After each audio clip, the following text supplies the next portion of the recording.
Did you know that it only takes a fraction of a second to form an opinion about a web page? In this week's episode, you'll learn why a consumer's first few seconds on your website might just be one of the most important moments of their entire brand journey. Plus, we ask special guest Tim Brown from Hook Agency why your homepage is critical to your brand's growth. Stay tuned to find out why.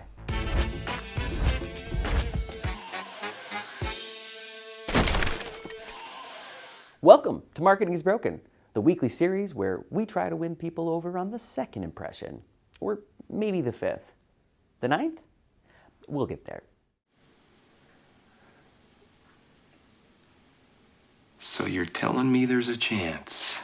When it comes to growing awareness and recognition, companies often turn to advertising, PR, influencers, and other brand building tactics that support those top-of-funnel marketing efforts.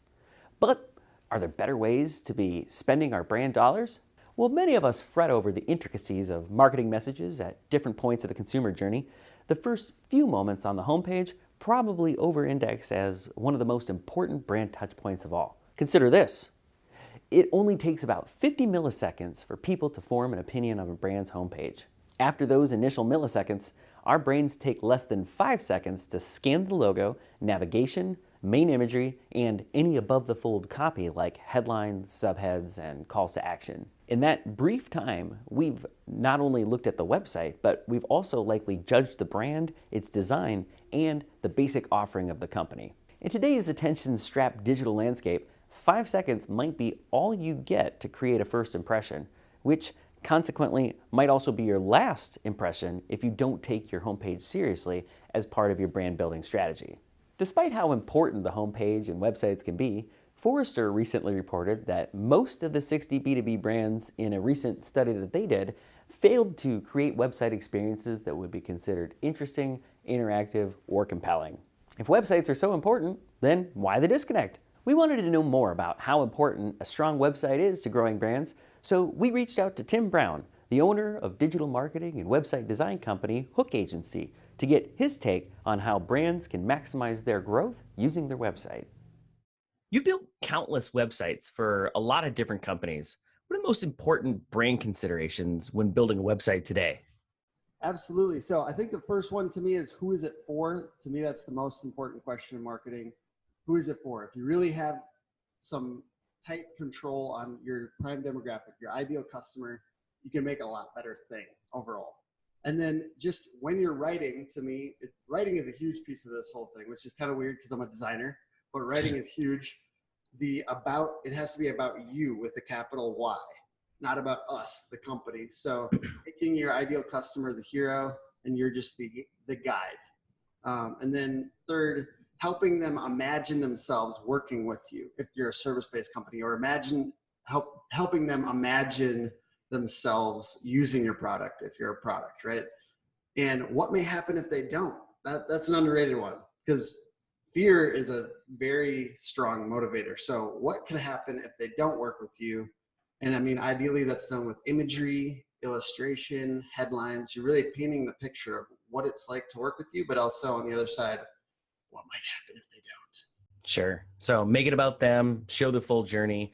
And all right, that's a lot. And as research shows, marketers have less than usually like 5 seconds to make that first impression on consumers. So what do you focus on when working with a client, when you're building a web page, specifically, let's say like a homepage, to make sure that it has an intended impact? We'll spend a lot of time on that main headline, of course, and then clarity, the easy next steps to working with you. And then trust factors. That's badges, testimonials, reviews, etc. Make them really visual and obvious. And then call to actions. You want those call to actions obviously to be visual right away and to make it really easy to take that next step. And even if they're not taking that next step, at least they know what you want them to do on the website. Perfect. All right. And then based on the research, a lot of companies end up neglecting their website and ignoring the potential brand value. What's the most effective way for marketers to make the case for a new or refreshed website? I think it's questions, right? If you're working with a company, or if you're internal at a company and you're trying to make the case for that, it's asking the right questions. Does your website represent the level of quality of work that you do or that we do at this company? Does it represent that quality that we have now? And a lot of times the answer is no, right? So it's a provocative question. And then looking at the conversion rate and coming in with numbers and saying, hey, for these key service pages, there's opportunity to improve this. And it is an important pivot for a lot of companies not to always think just about redesign, right? It's about that conversion rate optimization work. It's about adding more trust factors, being clear on the call to actions. And I personally don't always try to push unless, you know, the website is not 80% or better, right? Because sometimes if the website is 80%, the effort is better placed on conversion rate optimization, search engine optimization, these other things to help increase the level of quality on the existing website rather than just, you know, redesign. Because some people do that every year, and it's honestly a waste because they're losing a lot of this momentum that they had. And ultimately, you know, you kind of start from scratch and you lose some of this data or this baseline to work off of and to improve systematically. Tim Brown, thank you so much for your time. Yes, absolutely. Thank you, sir. What overlap do you see between brands and websites?